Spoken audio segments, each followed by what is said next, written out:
Hey everyone, it's Wednesday and time for a little wisdom. Hope you all are doing well out there. And just wanted to share a few things that I've been working on this past week.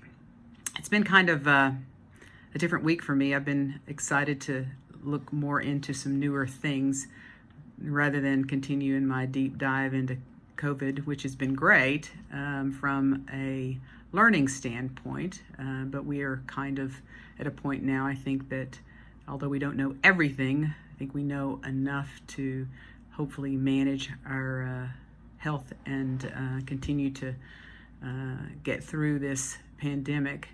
But this week I was reminded by a patient of an author and speaker and researcher, David Sinclair. Didn't remember that I had known him and heard him, but I have, and I just recently got his new book called Lifespan, and why we age and why we don't really have to. And so it's been kind of fun digging into that information, and within it, of course, for me, the biggest thing that I want to impart to you all is not only about how to create health, but how to create that health for the long term, not just for here and now, but for lifelong health. And of course, we want to compact that illness phase of life into the end of life. We know that there is some ongoing research about how we repair and how aging is actually somewhat of a disease, and what can we do to mitigate that and minimize the aging process so that we can stay healthy and remain active throughout our life. So adding life to years, not just years to life, so to speak. So within the framework of that and what I've been listening to and reading about, the thing that continues to rise to the surface is this idea about autophagy. And again, that's that word made up of two basic principal words here: auto, which is self, or and phagy, which is to self-eat, if you will. It's kind of an odd term, but basically what it is cleaning up our cells so that we can recycle and reuse all of our substances and materials that we have within the cells. And this is all taking place in the cells, not outside, not in our tissue, not our organs per se, but within the cell itself.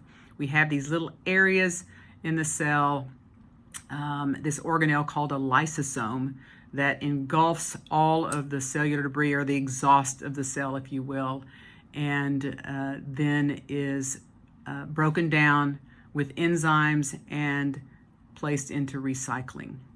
And the thing that's interesting about this is that it's important for the body to be able to do these things, and without a lot of energy, that it just is not distracted by a lot of other things that it's having to go repair. And that's part of that aging issue of trying to be able to recycle things without being that distracted by all the other various sundry assaults that we have every day, the environment, and our own endogenous anxieties and depressions, and the things that we eat, and the lack of exercise, and all of those things. And so this autophagy thing, as you begin to study and read about it, we are learning more and more each day that we want to be able to utilize this as an ongoing process, and understanding what turns it on and what turns it off.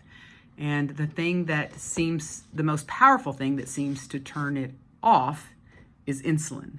Insulin being that hormone that is released from our pancreas, that little organ underneath the stomach.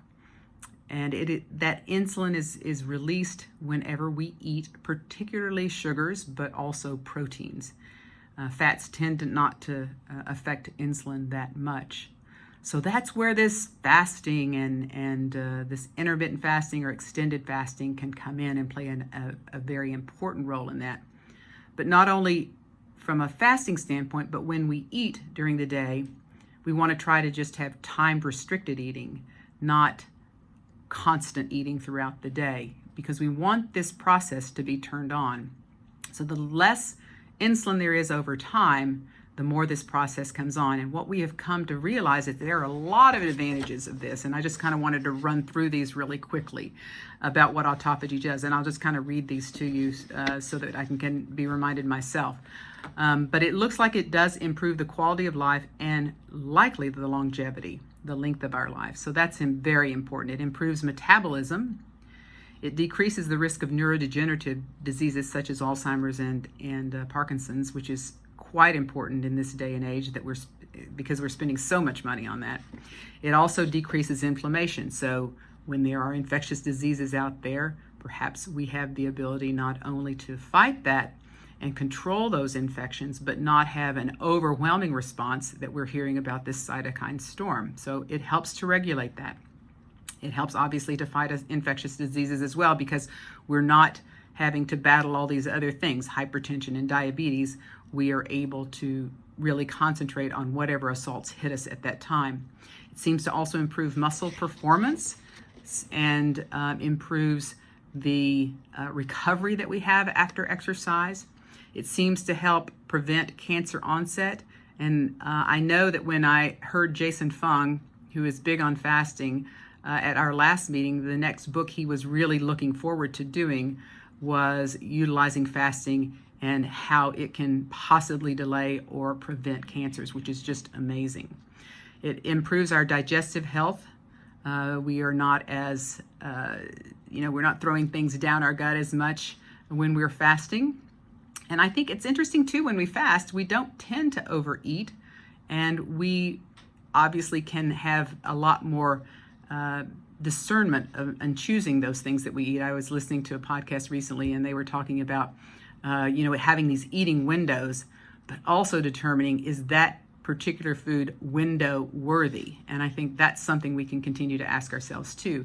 If we are doing some fasting and choosing foods, are we really choosing foods that are going to bring us much more nutrient density? And really just ask yourself that question, is this window worthy? And I think that's kind of a neat suggestion. It also improves our skin health. It helps with managing a healthy weight, and it prevents cellular death so that we're getting turnover of our organs and keeping those organs younger longer. So I hope that helps a little bit. And if you'd like to read more, you might look at David Sinclair's book, Lifespan. It's a little bit scientific, if you like that sort of thing. And otherwise, he's got some great podcasts and things that you can listen to. But it's kind of an exciting area. And I think within the next 10 to 20 years, we're going to be seeing much more. I know in Dave Asprey's work, Superhuman, and some of his more recent books, he goes into a lot of ways that we can improve and increase autophagy in the body, as well as many anti-aging type tips. There are some supplements involved here, and I'm going to start kind of walking through those as we go forward in the next few weeks.